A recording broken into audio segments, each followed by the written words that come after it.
I was sitting in the main conference room, nursing a burnt coffee I didn't want, when Marty Hessel dropped the news like a brick.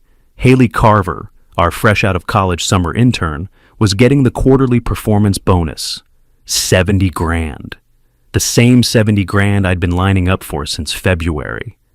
I froze, the cup halfway to my mouth. I wasn't the only one. You could hear the room shift, papers rustling, throat clearing, a cough that sounded suspiciously like a laugh. I'd been at CorePoint Solutions almost 5 years, hit every target, carried broken accounts back from the grave, trained half the team sitting in that room. And somehow, Haley, who still needed reminders to log her time in the CRM, was the one being recognized for exceptional performance. Marty stood up front like he'd just cured cancer. Haley has shown the kind of initiative and vision that embodies the future of this company, he said, flashing his half-smile. The kind that never quite touched his eyes. Haley looked stunned. She smiled, nodded politely, said, "Thank you." But her body language screamed clueless. She had no idea what just happened. She didn't know what she'd been handed. I wasn't mad at her. She hadn't asked for this. But I knew well she wasn't the reason this happened. A few weeks earlier, I'd walked past Marty's office and caught part of a call. He was talking about some family reunion in a nowhere town called Darrow Ridge, Idaho. About 6,000 people, tops. I remembered because Haley mentioned it during her onboarding, said she grew up there, said her mom and Marty's mom had known each other forever. I didn't believe in coincidences, not in a place like this. Quick note, before listening, share which city or country you're watching from. After the meeting, I ducked into the break room to cool off. I wasn't going to make a scene, but I needed a second to not throw something. That's when Haley came in. "Caleb, I'm so sorry if this was weird," she said. Her voice was small, nervous. I had no idea about the bonus. I didn't even know I was being considered. I looked at her. She meant it. She looked like someone who just found out she got handed a car and didn't even ask for the keys. "I believe you," I said, "but you weren't the one who made the call." Marty was the problem. Marty and his phony speeches. The kind of guy who wrapped favoritism in buzzwords and expected everyone else to smile through it. I tossed the rest of the coffee in the sink and walked out without another word. I got in my car, drove home in silence, and cracked a beer before I even took off my shoes. My hands were still shaking. That bonus was supposed to knock out the last of my credit card debt. Maybe take my daughter to San Diego, like I promised her last year. Instead, it got handed to someone who still needed help finding the printer. I called my brother, Drew. He worked construction down in Fort Worth. No patience for corporate crap, but always picked up when I needed to vent. "They handed your bonus to a temp intern," he said after I explained. "That's beyond corporate politics. That's theft with a smile." I let out a laugh, but it was hollow. "It's not even about the money anymore. It's about what it says, Drew repeated. "It says you're working for a guy who's full of it." He wasn't wrong. I didn't bother going to HR. HR doesn't fix this kind of thing. They bury it. This was bigger than policy violations. This was rot in the structure, and once you smell it, you either walk or you demo the damn thing. So, I started paying attention. For the next week, I watched Marty like a hawk. Not just how he acted around Haley, but how other people acted around him when she was in the room. He handed her the safest accounts, the easy wins. Stuff we usually gave to juniors to cut their teeth. He sat next to her in meetings, repeated her comments louder so the room would hear them.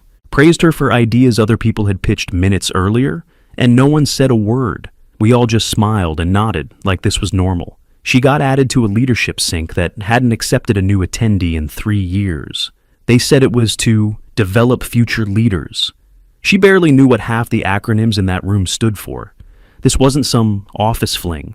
This was small-town loyalty in a business suit. He wasn't mentoring her. He was promoting his cousin's kid, and he didn't care who he stepped on to do it. But Haley, she didn't strut, didn't act entitled.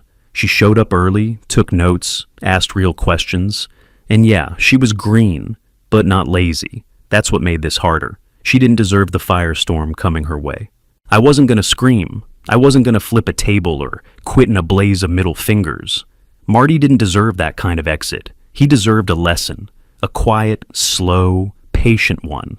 The kind that settles in after you think you've won. I was going to teach him exactly what he'd taken for granted. And make sure Haley figured it out too. Because hard truth, it's the only kind that sticks. I cracked another beer and pulled up my laptop. If Marty wanted to play games, he'd pick the wrong piece to mess with. I showed up Monday with a smile and a plan sharp enough to cut glass. "Haley," I said, pulling up a chair next to her desk. "You've been getting a lot of attention lately. I think we should build on that. I'll start training you on our advanced client systems." Her eyes lit up like she'd just won a scholarship. "Really? I'd love that. Caleb, you're the only one who explains things in a way that makes sense." I nodded and pulled up a blank doc. "Let's dive in." Over the next 10 days, I gave her the crash course from hell: complex systems mapping, API chain dependencies, legacy platform migrations, cross-client optimization models that took me 3 years to fully grasp. I walked her through it all like it was Tuesday algebra. She wrote everything down, every damn word, asked good questions, nodded along like she understood it all. But I could see it. The cracks. The way her handwriting slowed the deeper we went. The hesitation when I paused and waited for her to summarize something back. Still, I kept at it, encouraged her. Let her think I was setting her up for success. Then I started volunteering her. When BioCore, a nightmare pharma client with 6 VPs and a hair trigger escalation process, asked for someone to help manage their SaaS rollout, I threw her name out like a gift. "Haley's been diving deep into integration work," I told Marty. "She's ready." He clapped like a damn seal. "Yes, great idea. Let's give her visibility." Then I passed off the executive briefing, my monthly deck for the C-suite, pitched it as a fresh perspective from someone who's been closer to client pain points lately. Marty ate it up, didn't even ask if she was ready. And me? I vanished. No more late nights fixing deployment issues. No more saving bad data pulls at midnight. No more rewriting proposals because a junior didn't triple-check the numbers. I left at 5:30 sharp, didn't touch a weekend email. If a system hiccuped, it hiccuped. If something broke, it stayed broken until someone else fixed it. And the machine, my machine, started to rattle. Internal dashboards loaded slow. Response times lagged. Small issues snowballed. Nobody noticed at first, because I'd made it all look easy for so long. But behind the curtains, Haley was stepping into fires I used to put out before breakfast. She tried. I'll give her that. Showed up early, followed the guides I gave her, cross-referenced everything. But she wasn't ready. She didn't know the shortcuts or the landmines. Didn't have the gut instinct you earn after getting burned a few times. BioCore started calling twice a day, asking about staging conflicts, incomplete data tags, rollout timelines that no longer made sense. I knew what was coming, and so did she. Still, I smiled when we passed in the hall. "You're doing great," I told her. "Really?" "I feel like I'm drowning. Pressure just means you're getting sharper. Trust the process." She nodded, didn't push back. Marty, meanwhile, was too busy patting himself on the back to notice the walls closing in. He sent out another team-wide email praising Haley's growth mindset and commitment to strategic client support. Like those buzzwords could fix the mess that was brewing.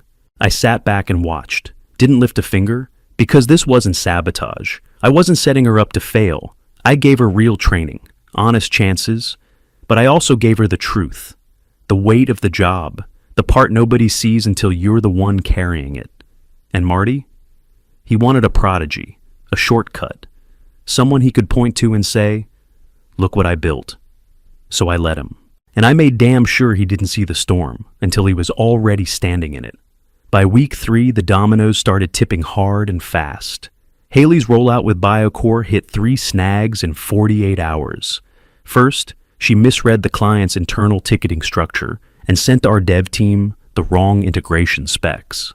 Then she greenlit a staging environment that didn't match their compliance standards. By the time I heard about it, BioCore's VP of Ops was already on the phone with Marty. And the executive briefing? Total disaster. She looked sharp walking in. New blazer, stack of notes, polished smile. 5 minutes in, she lost her place. Then the CFO asked about the projected churn rate in Q4. She blinked, looked at the slide, looked at the room. I think that was... Sorry, can I double-check the source on that?" she said. No one answered, just silence and polite tension.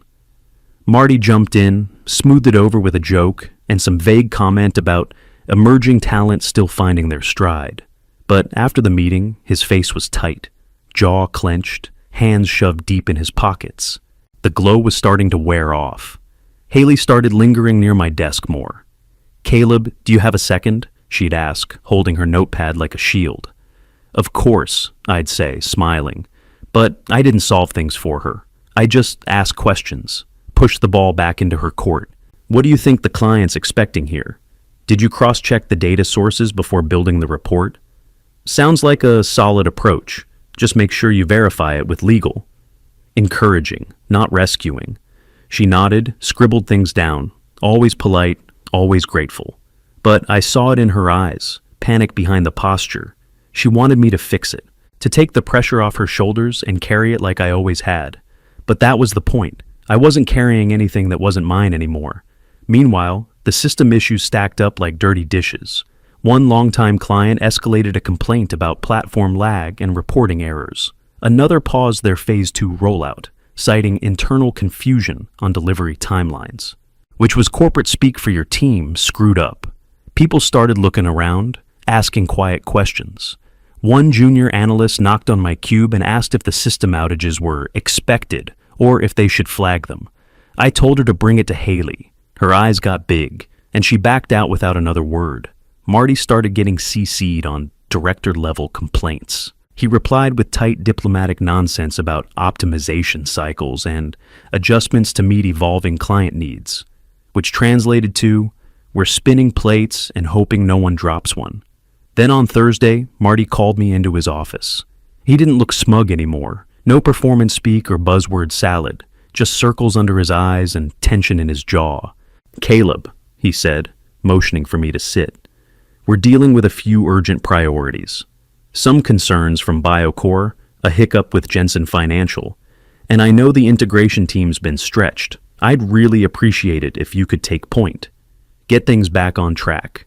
I sat down slow, let the silence hang a second before answering. "I'm booked solid, Marty," I said flatly. "Haley's been looped into all those accounts. Maybe she could lead the charge." He blinked, twice. "Well, I was hoping to get your expertise back in the mix." I shrugged. "That ship sailed. I'm focused where I'm assigned. You wanted fresh leadership. Now's the time to let it lead." He didn't argue, just nodded slowly, like he wasn't sure what had just happened, but knew he'd lost control of it. I stood and walked out before he could say anything else. As I walked back to my desk from Marty's office, my phone buzzed. "Sloan Strategic, ready to talk compensation that matches your value?" I stared at the message for a second. They'd reached out before, twice actually. I'd always said no, loyalty, timing, some excuse about not being done building what I'd started at CorePoint. But this time, I hit reply. "Let's talk." They booked me for Thursday at 10. Another one, Friday at noon. I burned 2 PTO days I hadn't touched in 18 months. Walked into their office without expectations, just curiosity. And I walked out with an offer before I even hit the elevator. 50% salary bump, 25 grand signing bonus, stock options, fully remote if I wanted, but more than that, it was the work. Deep system enterprise builds, full stack integration for Fortune 500 clients. No fluff, no politics, just real problems with high-stakes solutions. The stuff I actually cared about. I told them I'd think it over for the weekend, but I already knew. Monday morning, I printed my resignation letter on the company paper, folded it clean, stuck it in my top drawer, and waited. Didn't take long. Around 10, Marty came pacing by my cube like he'd been walking laps around the building. "Hey Caleb," he said, trying to sound casual. "Got a sec? We've got some team priorities to realign, and I've been hearing troubling things from a couple clients." I stood up, handed him the letter without blinking. "I'm giving my 2 weeks. He took it like it might bite him. "What?" "No hard feelings," I said. "Just time for a new challenge." His face dropped, like someone unplugged him mid-sentence. His mouth opened, then closed again. "You're serious," I nodded. "Sloan Strategic. They've been after me for a while." He looked at the paper in his hand like it might change if he read it again. We can talk about compensation, he said, voice lower. If this is about money, it's not about money, Marty. It's about recognition. It's about trust. You made your bet 3 weeks ago. Now I'm making mine. He stepped back, nodding slowly like he was chewing glass. All right, if that's what you want, it is. He didn't try to shake my hand, just turned and walked away like the floor had shifted under him. I sat down and opened my inbox. 10 minutes later, HR scheduled my exit interview. The next 10 days were pure collapse. Haley was trying. Honestly, she was, but the cracks were everywhere now. Client chains that used to flow like clockwork were clogged with missteps, redos, and half answers. The integration team started sending Slack messages that bordered on begging. Who's driving this now? Is someone tracking these versions? Can we please get a lead assigned who knows the legacy structure? I stayed quiet. Marty? He was back in meetings, back in the weeds. The same guy who'd spent the last 6 months acting like a visionary now looked like a substitute teacher who lost the seating chart. His voice got tight. His praise dried up. He stopped calling Haley our rising star. Started calling her project lead, like putting distance between them would fix it. The senior consultants saw it too. They weren't dumb. One of them, Brent from commercial finance, stopped by my cube on a Wednesday. You really leaving for Sloan? He asked, half whisper. Yep. What did they offer you? I didn't lie, but I didn't hand him the full package either. Enough to feel respected, I said. He just nodded, but I could see the wheels turning, and that's when I realized something. Quiet departures make the biggest noise. Everyone saw what was happening. They just needed someone to go first. 3 days before I left, Haley cornered me near the print room. She looked worn down. Not like she hadn't slept, but like she'd finally woken up. Did you know this would happen? She asked. When you gave me all that advanced stuff? I looked her in the eye. I knew you were smart. I knew you'd try your hardest. That's not an answer. I let out a breath. You can't shortcut experience. No one can. Sometimes pressure teaches faster than prep ever could. She didn't flinch, didn't cry, just nodded slowly. I'm asking Marty to scale back my assignments, she said. I'm not ready to lead that pharma rollout. I respected the hell out of her for that. Most people, when they get thrown into the fire, either panic or blame the match. She walked through it and came out sharper, not bitter, just clear-eyed. The day after that, Marty pushed out a company-wide announcement about adjusting team workflows to optimize delivery cycles. It was the kind of corporate speak that screamed, "We're scrambling, but don't want to admit it." Meanwhile, I kept packing up my files, transferring knowledge to people who should have been trained years ago, and responding to handover emails with exactly what they needed, nothing more. I didn't do a victory lap. I didn't slam the door on my way out. I just watched a machine I'd kept running on duct tape and coffee finally show its broken parts, and let the people who ignored it see what I saw every damn day. On my last Friday, they gave me a half-hearted send-off in the break room. Someone brought cupcakes. Haley made a little card and passed it around. Marty stood near the fridge with a paper plate in his hand, looking like he hadn't slept in a week. He cleared his throat, tapped his cup with a pen. Before Caleb heads out, he said, I just want to say, he's been a pillar of the department. Reliable, steady. The kind of consistency and excellence you hope to build a team around. The room clapped. A few people smiled. I nodded and kept my hands in my pockets. After the party fizzled out, Marty followed me to my desk. Got a minute? He asked, voice low. I waited. I made a mistake with the bonus, he said. You were the one who earned it. I let personal ties cloud my judgment. I looked him straight in the eye. You're not the first guy to mix up loyalty and leadership. But, yeah, you screwed that one up, he didn't argue. I can match Sloan's offer, he said. Salary, title, performance bonuses. Hell, I'll get you a bigger office. Clean slate, I shook my head. It's not about money. It's about being seen. You didn't just pass me over. You used me as a ladder. His face twitched, like he wanted to deny it, but couldn't find the energy. Where are you going? Sloan Strategic. They build the kind of stuff I care about. And they pay like they mean it. His shoulders sagged. You'll take clients with you? Maybe, I said. Or maybe they'll just follow the guy who always showed up. I walked out that afternoon with a cardboard box and zero regrets.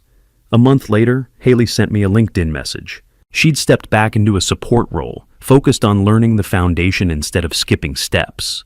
Said that month taught her more than 4 years of college ever did. I believed her. Marty emailed too, said he was reworking how bonuses were handled, asked if Sloan might be open to partnering on a few enterprise contracts down the line. I didn't gloat, didn't spike the ball. I just left. And let the hole I walked out of do all the talking. Turns out, 70 grand was a small price to show a company what losing your best really costs.